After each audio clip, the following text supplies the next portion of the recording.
10th February 1945. The Panzers are coming. 50 tons of German steel and fury, 6 Tiger IIs at the head of a mechanized column stretching back nearly 2 kilometers. Their commanders know the bridge ahead is intact. Intelligence confirms it. Reconnaissance confirms it. The British have withdrawn too quickly to destroy it. In 12 minutes, they will cross the Capelle Veer and drive straight into the exposed flank of the Canadian 4th Armored Division. The war could pivot on this single crossing, but they have no idea they are being stalked by a ghost. On the far side of the bridge, crouched in the frozen mud beneath the western approach, a lone figure works in absolute silence. No demolition team, no platoon of engineers. Just one man, a canvas satchel, and 84 seconds before the lead Panzer reaches the bridge deck. His hands move with surgical precision through a sequence he has performed so many times, it has become instinct. The pocket torch clamped between his teeth casts harsh shadows across his work. He is setting a trap that will be studied in military engineering schools for the next 80 years. His name is Lieutenant Charles William Anderson, Canadian Military Engineers. By the time the sun sets this day, he will have invented a bridge demolition technique so audacious, so impossibly efficient, that post-war analysis will struggle to explain how it worked at all. The German column will be stopped. The flank will hold. And Anderson's method, which he will describe in his after-action report as the pocket fuse mind trick, will enter the classified archives as one of the most brilliant improvisations of the entire Western Front. His record stands unmatched. 17 bridges destroyed in 43 days of continuous retreat. Not one failed to drop. Not one was captured intact. In an army of engineers executing planned demolitions with full teams and proper equipment, Anderson operated alone, often under direct fire, with whatever materials he could scavenge. The question that haunted Allied command for years afterward was simple. How did a quiet civil engineer from rural Ontario become the deadliest bridge killer of the Second World War? The answer begins in 1919, in a place where bridges were built, not destroyed. Charles William Anderson was born in the small town of Fenelon Falls, Ontario, in 1919. His father operated a lumber mill. His mother taught at the local school. The town had one main street, 2 churches, and a graceful stone bridge across the Fenelon River that young Charles crossed every day walking to school. He would stop on that bridge, watching the water flow beneath the arches, and his father noticed something unusual. The boy wasn't just looking at the river. He was studying the bridge itself, the way the stones distributed weight, the angle of the arches, how ice formed on the supports in winter. When war broke out in Europe, Anderson was 20 years old and halfway through a civil engineering degree at Queen's University. He wasn't a warrior. He was a builder. His marks were exceptional, particularly in structural analysis and material stress calculations. His professors assumed he would graduate into bridge construction for the Canadian Pacific Railway. But by 1940, Hitler's Panzers had torn through France, and Britain stood alone. Anderson did what thousands of young Canadians did. He enlisted. Not because he craved glory, but because there was a job that needed doing. The Canadian military engineers saw it immediately. During basic training at Camp Petawawa, whilst other recruits struggled with the fundamentals of field fortification, Anderson would complete demolition calculations in his head. He understood intuitively what others had to learn through repetition: load-bearing points, structural weaknesses, how force propagated through steel and concrete. His instructors noted in his file that he possessed an unusual facility for visualizing structural failure. He didn't just know how bridges stood. He knew exactly how they would fall. He was commissioned in early 1942 and assigned to the 4th Canadian Armored Division's engineering company. For 2 years, he built Bailey bridges across rivers, defensive positions, supply roads through impossible terrain. He was patient, methodical, thorough.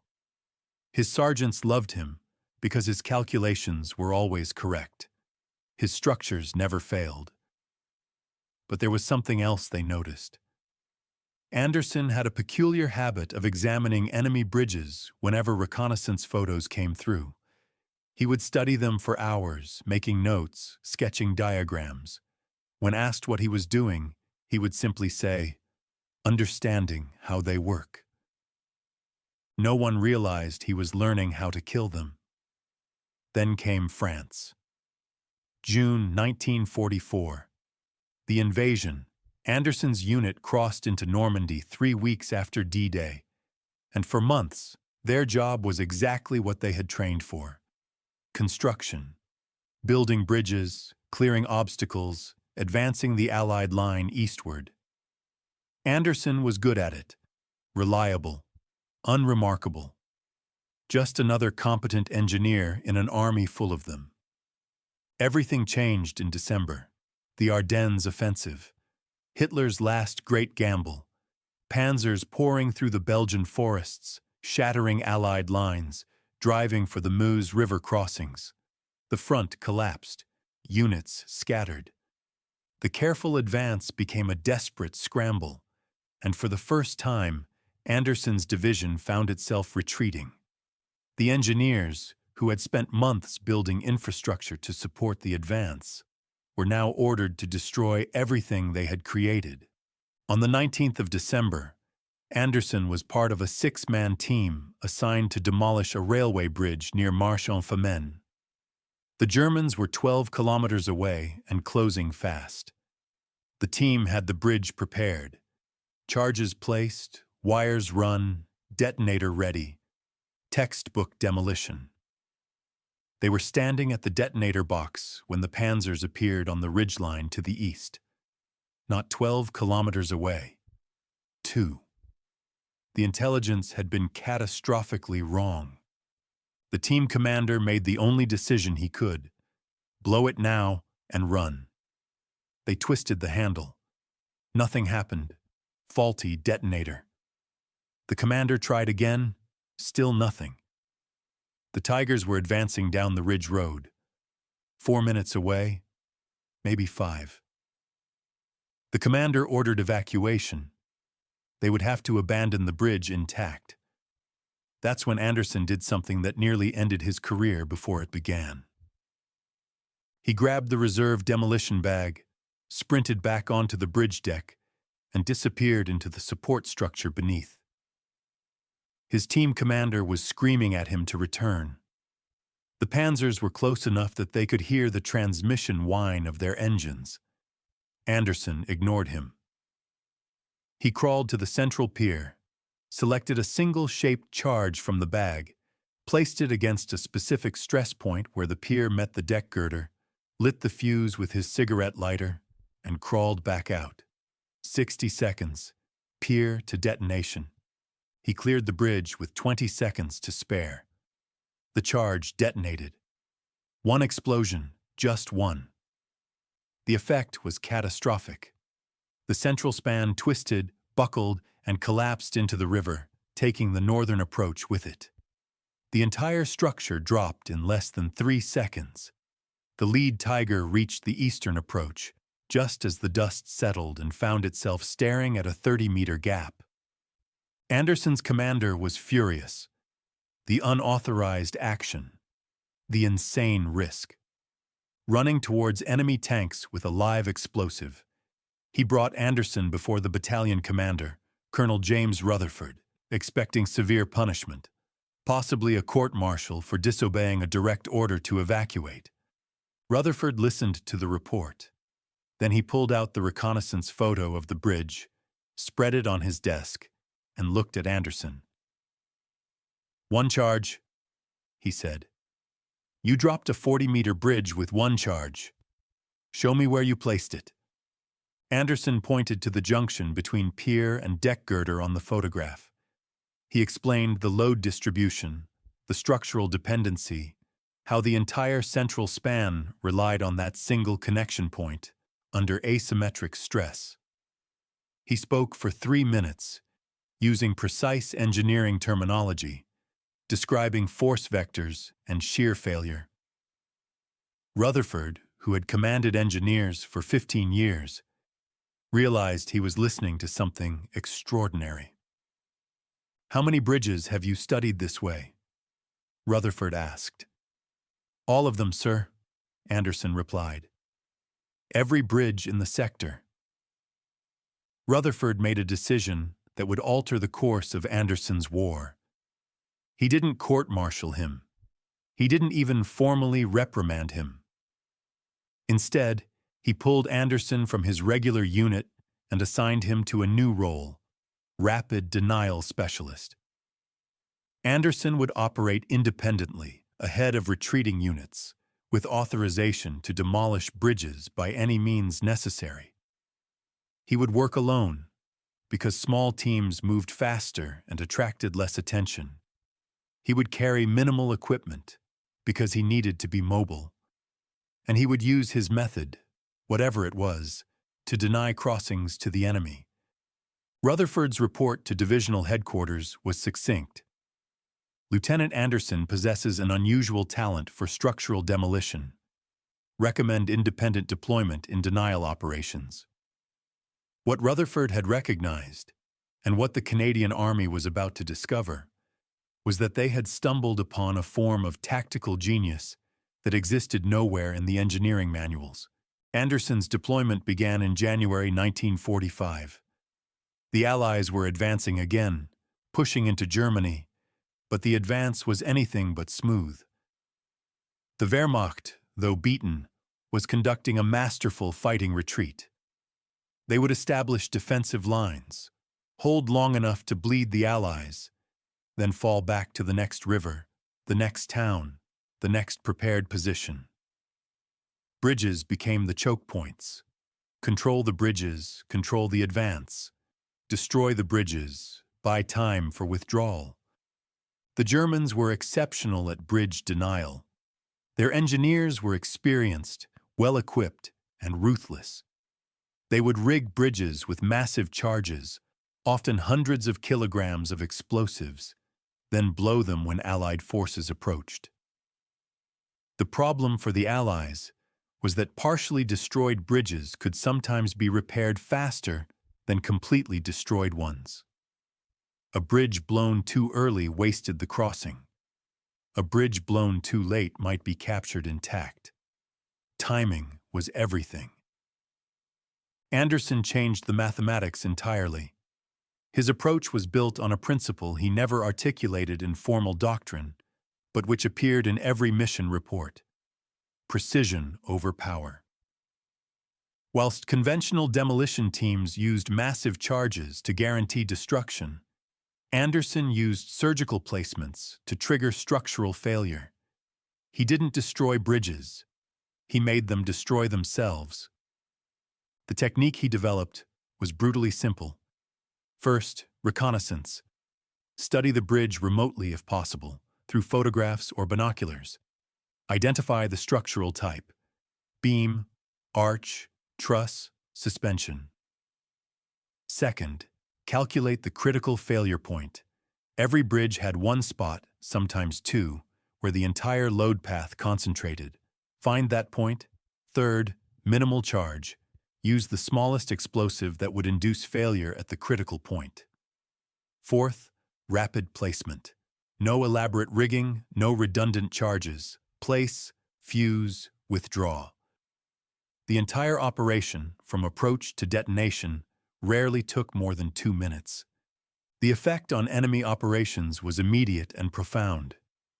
German commanders began reporting bridges collapsing with no prior warning, no visible demolition preparations, no obvious Allied presence. They would send reconnaissance forward to confirm a bridge intact, and by the time their main force arrived 30 minutes later, the bridge would be gone. Intelligence reports described a phantom Allied engineer operating ahead of the main line, destroying crossings with impossible speed. They called him Der Brückengeist, the bridge ghost. Anderson's method was studied obsessively in post-war engineering analyses, and the consensus was always the same. It should not have worked. A single small charge placed in seconds, destroying bridges designed to withstand bombardment. But Anderson understood something fundamental about structural engineering that combat engineers often overlooked. Bridges are always on the edge of failure. They are designed with safety margins, yes, but those margins assume distributed loads and symmetrical stress. Introduce an asymmetric failure at precisely the right point, and the bridge's own weight becomes the weapon. You don't need to destroy the structure. You need to unbalance it. His combat reports were masterpieces of understated precision. A typical entry: 14:30 hours. Approached K-class truss bridge, 45-meter span, dual approach. Single 2-kilogram charge placed North Pier, deck junction. Fuse lit 14:32. Withdrawal, detonation 14:33. Central span collapsed. North approach buckled.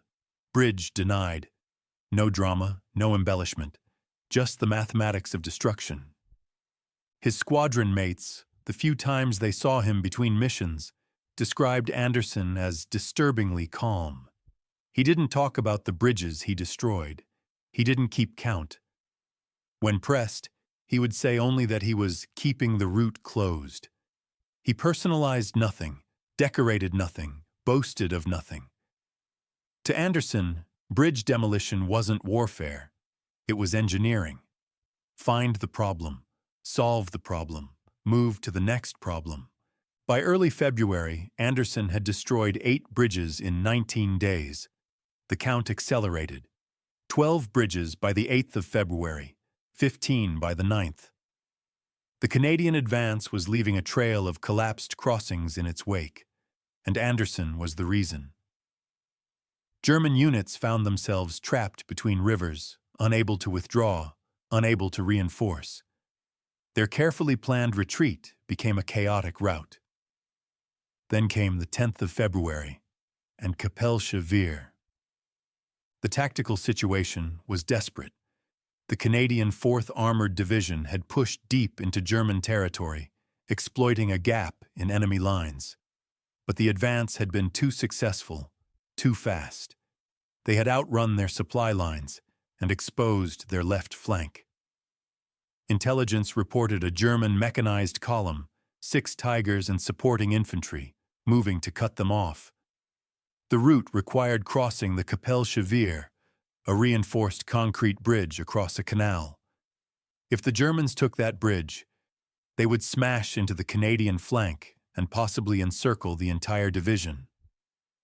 The problem: the bridge was behind German lines. The Canadians had withdrawn from that sector 6 hours earlier. There was no way to reach it with a demolition team. Division headquarters assumed the crossing was lost and began planning a fighting withdrawal. Anderson, monitoring radio traffic from forward reconnaissance, realized something command had missed. The German column was still 40 minutes out. The bridge was temporarily undefended. If someone could reach it, place charges and destroy it before the Germans arrived, the flank would hold. He didn't ask permission. He took a jeep, a satchel with 4 shaped charges, and drove straight into enemy territory alone. He reached the bridge at 15:46 hours. The German column was visible on the eastern ridge, 12 kilometers away, but closing. Anderson could see the distinctive silhouette of Tiger IIs, their long 88mm guns elevated for road march. He had perhaps 15 minutes before they reached engagement range, 12 before they arrived at the bridge. This is where Anderson's method faced its ultimate test. Capelle-Chavir was a modern military bridge, not some rural crossing. Reinforced concrete deck, steel girders, deep piers founded on bedrock. It was designed to support heavy armor. Conventional demolition would require 50 kilograms of explosives, properly placed and wired. Anderson had 4 charges, totaling 9 kilograms, and no time for complex rigging. He crawled beneath the western approach and studied the structure. The bridge was continuous beam design, with the deck supported by 3 main girders running the full length. The girders rested on concrete piers at each end and a central pier in the middle. The weak point, if there was one, would be where the girders connected to the central pier. Not the pier itself, but the bearing plates where the steel met concrete. That was where vertical load transferred. That was where the structure was most vulnerable to rotational stress. Anderson placed 1 charge on each bearing plate, port, and starboard girders. 2 charges. He set the third on the deck directly above the central pier, creating a vertical load concentration. The 4th he placed on the pier itself, below the waterline, targeting the concrete to bedrock interface. Then he connected them not with wires, which he didn't have time to run, but with rapid burn fuse cord, synchronized so all 4 would detonate within half a second of each other. The entire placement took 73 seconds. He lit the fuse at 15:47 hours and sprinted for the jeep. The German column was 8 kilometers away. He could hear the deep rumble of their engines echoing across the flat ground. He climbed into the jeep, started the engine, and drove north along the canal road. Behind him, the fuse burned. The detonation came at 15:48 hours and 11 seconds, 84 seconds from placement to destruction. 4 small explosions, almost simultaneous, barely audible over the sound of the jeep's engine. Anderson didn't look back. He was 300 meters away when the bridge groaned. The sound was deep, almost subsonic, like a dying animal. The bearing plates, weakened by the side charges, sheared under the asymmetric stress created by the deck charge. The central girders twisted, losing their vertical support. The deck sagged. The entire central span, now unsupported and carrying its own 30-ton weight, began to fall. The pier charge detonated at the foundation, not to destroy the pier but to kick it sideways, removing the last point of stability. The bridge collapsed in 3 seconds. The central span dropped into the canal, pulling the approach ramps with it. By the time Anderson reached the Canadian lines 4 kilometers north, Capelle-Chavir was a tangle of broken concrete and twisted steel in 8 meters of water. The German column reached the bridge site at 16:01 hours. Their lead tank commander radioed back a terse report.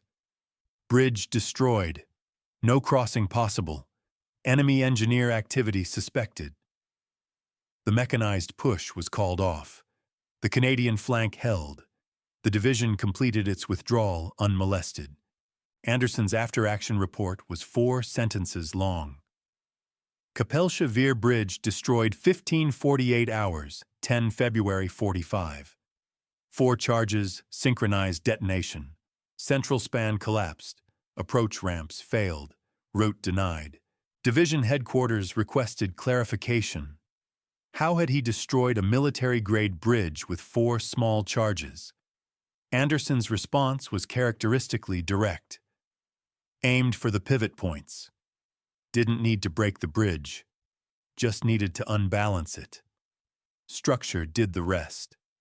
I call it the pocket fuse mine trick. The name stuck. Within a week, Anderson's pocket fuse mine trick appeared in engineering briefings across the Canadian Army. Officers wanted to know if the technique could be taught. Engineers wanted to study his mathematics.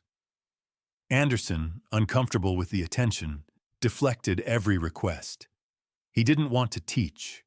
He wanted to keep working. He destroyed 2 more bridges on the 11th of February, 3 on the 13th. His final count reached 17 bridges in 43 days, an average of 1 bridge every 2.5 days, working alone, often under fire, with a success rate of 100%. Not one bridge failed to drop. Not one was captured intact. German commanders, reading reports of the Phantom Engineer, issued orders for increased vigilance around bridge sites. They posted guards, established observation points, conducted regular patrols. It didn't matter. Anderson was too fast. By the time guards realized someone had been there, the charges were already placed, and he was withdrawing. The technique was so rapid, so minimal in its footprint, that it was almost impossible to prevent. On the 21st of February, Allied intelligence intercepted a German communication that mentioned Anderson by name, though they had misidentified him as a demolition specialist rather than a single engineer. The message requested priority engagement if he was located. Anderson had become a target valuable enough to warrant specific enemy attention. Division headquarters recognized what that meant. He was too valuable to risk in forward operations. On the 24th of February, Anderson was ordered withdrawn from independent deployment. His war as the bridge ghost was over. He was furious. He argued that bridges were still being captured intact by other units, that the technique worked, that he could continue. Command was sympathetic, but firm. Anderson had destroyed 17 bridges. Each one had bought time, saved lives, protected advances. But his value now was in teaching others, in documenting the method, in spreading the knowledge. One engineer could only be in one place. The technique could be everywhere. He was assigned to the engineering school in Aldershot to develop rapid demolition doctrine based on his field methods. He taught for 6 weeks, uncomfortable and restless. His lectures precise but delivered with visible impatience. Students found him brilliant but distant, more interested in technical problems than military glory. He never mentioned the phrase bridge ghost. He didn't discuss the enemy nickname. To him, bridge demolition was engineering, and engineering was about efficiency, not legend. Then came April, and Germany's collapse. The war in Europe ended. Anderson requested immediate demobilization. He wanted to return to civilian engineering, to building rather than destroying, but the Canadian Army had other plans. They were establishing occupation forces in Germany, and they needed engineers to rebuild the infrastructure they had spent years destroying. Anderson, whose calculations were impeccable and whose understanding of bridges was unmatched, was the obvious choice to lead reconstruction efforts. He accepted, though friends noted he seemed diminished by peacetime. The war had given him a problem perfectly suited to his skills: high-stakes structural analysis under impossible time pressure. Peace offered only routine construction, predictable problems, work that dozens of other engineers could do equally well. He wrote to his father in May, "I'm building bridges again. It's good work, necessary work. But I miss the clarity of the other thing. You knew exactly what success looked like. The bridge fell, or it didn't." On the 6th of August, 1945, Anderson was supervising the reconstruction of a railway bridge near Krefeld. The project was routine, a straightforward beam replacement. He was reviewing stress calculations when a young German laborer, eager to prove his competence, began positioning a crane without proper authorization. The crane was carrying a 3-ton girder. Anderson looked up, saw the positioning error immediately, recognized the weight distribution was wrong. The crane was about to tip. He ran towards the crane, shouting for the workers beneath the suspended girder to clear out. They scattered. Anderson reached the crane just as the boom began to buckle. He grabbed the safety release to drop the load in a controlled descent, preventing the crane from overturning onto the work crew. The safety mechanism jammed. The boom was coming down, the girder still attached, swinging directly towards him. He had perhaps 2 seconds to let go and dive clear. He didn't. He held the release lever, forcing it through the jam, dropping the girder safely. The boom caught him as it fell. Charles William Anderson died at 13:24 hours, 6th August 1945, in a construction accident near Krefeld, Germany. He was 26 years old. The same day, 8,000 kilometers away, the Enola Gay was lifting off from Tinian Island, carrying a weapon that would render conventional warfare obsolete. By evening, the atomic bomb had fallen on Hiroshima, and the world had changed forever. News of Anderson's death reached Canadian headquarters the same day. It was buried in dispatches beneath the monumental headlines about atomic weapons and Japan's imminent surrender. The bridge ghost, who had changed the mathematics of retreat warfare, died on the day that changed the mathematics of all warfare. His death was a footnote. The world had moved on. The analysis of Anderson's success began almost immediately after the war. Military engineering schools in Britain, Canada, and the United States obtained his mission reports and after-action summaries. They studied his technique, attempting to codify the pocket fuse mind trick into teachable doctrine. What they discovered was both illuminating and frustrating. Anderson's method was technically reproducible, but his decision-making process was not. Post-war studies calculated that Anderson achieved structural failure with an average of 68% less explosive material than standard demolition doctrine required. His placement accuracy was extraordinary. Every charge was positioned within centimeters of the optimal stress point. But what truly separated Anderson from conventional engineers was his ability to perform complex structural analysis under combat pressure, often within seconds, based purely on visual assessment. He could look at a bridge and know, intuitively, where it was weakest. That kind of spatial mathematical intuition couldn't be taught. You either possessed it or you didn't. Researchers traced the origin of that intuition back to his childhood, watching the stone bridge in Fenelon Falls, studying how loads distributed through arches.